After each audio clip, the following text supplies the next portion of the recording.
Magandang araw po. Narito na po ang magiging lagay ng panahon ngayong araw ng Linggo, August 3, 2025.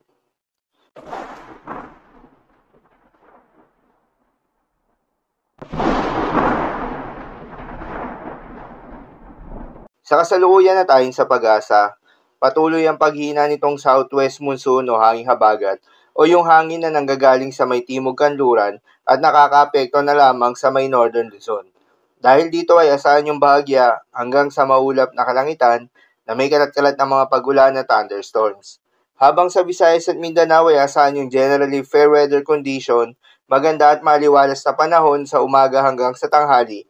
Ngunit pagsapit ng hapon o gabi ay asahan yung mataas na tsansa ng mga pagulan na dulot ng mga localized thunderstorms.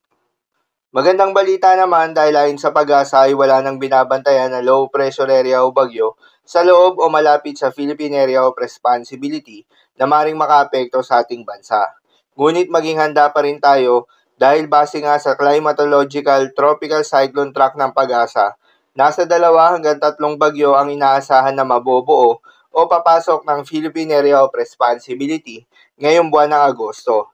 At mataas yung tsansa ng mga bagyong ito na magkaroon ng landfall scenario particular na sa may extreme Northern Luzon at Central Luzon.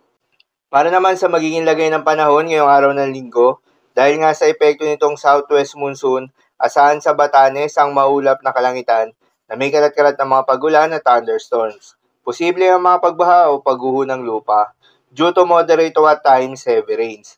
Habang sa Ilocos Region, Cordillera Administrative Region, nalalabing bahagi ng Cagayan Valley ay asahan naman yung bahagya maulap hanggang sa maulap na kalangitan na may kalat-kalat na mga pagulan o thunderstorms na dulot pa rin ng southwest monsoon.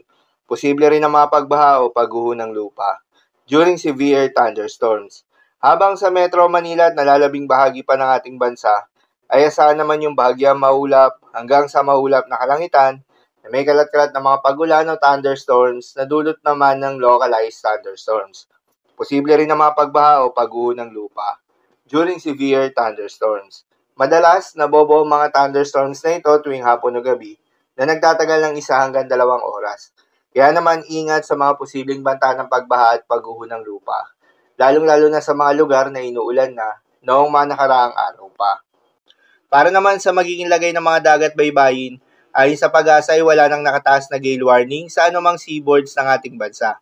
Ngunit pinag-iingat yung mga papalaot na mga kababayan nating mangingisda at yung may mga maliliit na sasakyan pandagat sa may northern seaboards ng Luzon dahil inaasahan yung katamtaman hanggang sa maalon na karagatan. At sa nalalabing seaboards ng ating bansa ay asahan yung banayad hanggang sa katamtaman ng mga pag-alon, ngunit iba yung pag-iingat pa rin, lalo na kung meron tayong offshore thunderstorms activity.